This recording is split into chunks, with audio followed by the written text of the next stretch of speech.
పరిశుద్ధ నామమునకు మహిమ కలుగును గాక. దేవుని వాక్యం వినుచున్న ప్రేమన సహోదరి సహోదరులకు దేవుని నామమున శుభాభివందనములు తెలియచేస్తున్నాము.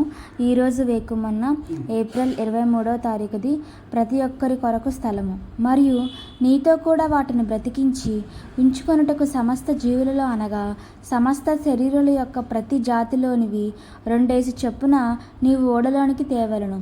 ప్రతి జాతిలో 2 చొప్పున నీ యొద్దకు అవి వచ్చును. ఓడలో ప్రతి ఒక్కరికి స్థలం ఉండెను. వింతైన విషయం ఏమనగా, యేసు ప్రభువు ఈ లోకంలోనికి వచ్చినప్పుడు సత్రములో ఆయనకి స్థలం లేకుండెను. అయితే ఆయనలో అందరికీ అనగా సర్పం వలె ఉన్నవారికి, సింహం వలె క్రూరంగా ఉన్నవారికి కూడా ఒక చోటును కనుగొనగలము.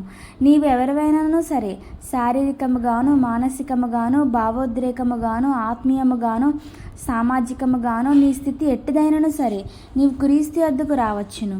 నా యొద్దకు వచ్చి వానిని నేను ఎంత మాత్రమును బయటికి త్రోసివేయను అని చెప్పుచున్నారు. ఎవడైనను దప్పిగొనిన ఎడల నా యొద్దకు వచ్చి దప్పి తీర్చుకొనవలెను అని ఆయన అందరినీ ఆహ్వానించుచున్నారు.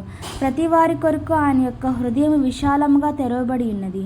ప్రియ చదువరి, నీ స్థితి ఎలాగున్నది? నీ హృదయం ఎంత విశాలముగా ఉన్నది?